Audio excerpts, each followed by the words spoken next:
I wanted to make a video talking about how you can handle any narcissist, regardless of who they are and what your relationship is to them. Unfortunately, there's only a few different ways that we can handle this whole situation, but at least a few different possibilities is better than none, so let's go over those. Number 1, the gray rock method. The gray rock technique of dealing with a narcissist can be highly effective when dealing with really toxic people, especially if this person, this narcissist in question, is in an area of your life where you can't go no contact. Maybe you're living with this person, for example, and you don't just have thousands of dollars to move and go get a different place or find someone else. Maybe it's a business partner or a coworker that you see 5 days a week, maybe more, or your boss even. Maybe the other parent if you have a child, and so on. Gray rock is when you take away what a narcissist loves, and we all know what they love.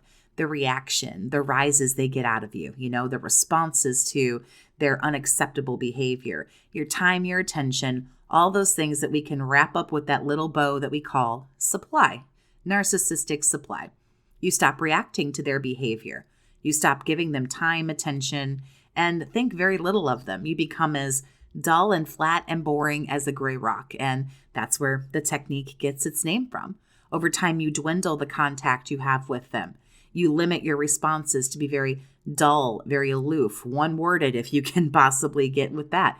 And all the time and everything that you spend together, you stop doing that and carry on like you really can't be bothered with their behavior or what they're doing. Once this person gets the message that you're unaffected by them, even though you're really not, you're just presenting to them that you're unaffected, and you go and you have those moments in private. But once they understand that, once you can condition them and do this long enough, they will get bored of you. You're not playing fair, you're not doing what they want, and they will move on to another target. I have videos on gray rock, so feel free to go through those. I have a whole playlist about no contact and gray rock to get some more information. And I'm sure any other channels that you're listening to and getting information from will go over what they call either the gray rock method or the gray rock technique as well. So I encourage you to check those out. Your second option is complete and utter no contact with the narcissist. And no contact is what absolutely needs to happen if you can afford to do this. If you're in a relationship, for example, where you have no children, maybe you're just on a friendly level with this person and you don't have to break up or go through a divorce or get a whole thing. Maybe you get another job opportunity and you can leave the job or move to a different city or a different home and you don't have to live with this person. If you have those luxuries, unfortunately, when you're dealing with a narcissist, no contact is exactly what needs to happen. The bottom line is if you're being hurt by somebody, and I don't care what kind of pain and turmoil and torment they're putting you through, you absolutely need to get away. Even if this person maybe doesn't have high levels of narcissistic tendencies, if there's toxic behavior, if they can't communicate properly, if they're overly dramatic, as well as I do, it's draining, it's exhausting, and this person will continue to steal your peace and your joy, your tranquility, and your everything, as long as you continue to offer it up to them. So if you don't have to go gray rock, no contact is absolutely the road that you should be taking. And I have a whole playlist. Again, it's mixed in with my gray rock, no contact. It's a whole playlist. Everybody has videos on it. So if you want more information, how to go no contact, how to stay no contact, what to do if you break no contact, I highly encourage you once again to look into those as well. If you'd like to talk with me one-on-one and get some help and support on a private level for what you're going through from a fellow survivor, you can click the link down in the description below to set up an appointment. If you want more information or if you have questions or maybe you just don't want to do it that way, you can always set up a session through email, and you can send that email to BookAChatWithJess@gmail.com. Lastly, and I do really need to talk about this because I just feel the need to, the last thing that you can do is absolutely nothing. And in a lot of cases, people do elect to do nothing. But there are some reasons for that, and there are reasons that I can understand. A lot of people are trauma bonded, and they're making that decision, that one-day wager, to see if there's a change in this person. And we're waiting and waiting, and in that time, we don't do anything. For some people, maybe gray rock is the way that you have to go. But gray rock is not always immediately effective. Most of the time it isn't.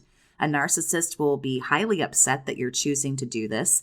And if somebody is faced with that, the confrontation from a narcissist, or if they just don't see that immediate effectiveness, the person might not stay the course with gray rock.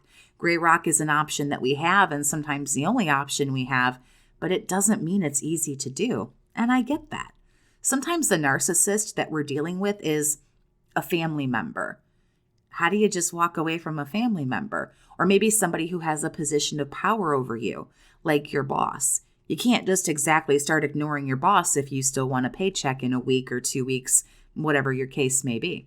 And especially with family, I think a lot of people find it difficult to walk away. And I understand that. It's very upsetting when you understand what you're dealing with. Maybe we can't stamp narcissist on this person's forehead. None of us are professionals. We can't make that diagnosis. But you see that they have issues communicating effectively. They're very immature. They're very impulsive. They're mean and cold and cruel, and they gaslight you and all this stuff that you don't want to deal with. And once you realize that this person in your family, your flesh and your blood, has these tendencies and has these traits, it's daunting. It's hard to grasp and hard to accept, and even harder to walk away. Even in the end, you know that you really have to. I've had to walk away from people in my family who didn't treat me right, who in hindsight and retrospect had never really treated me right. And I know a lot of other survivors have had to do the exact same thing. And I personally feel like it's worse to get away from family than a romantic partner. A romantic partner, I'm not saying it isn't terrible, but family, again, I have to go back to, this is flesh and blood. And if you thought that anybody would be in your corner and supportive of you for the rest of ever, then that someone would be these people in your family. And that can be really hard to do. And so I understand all these reasons why people choose to do nothing. And it absolutely is a choice.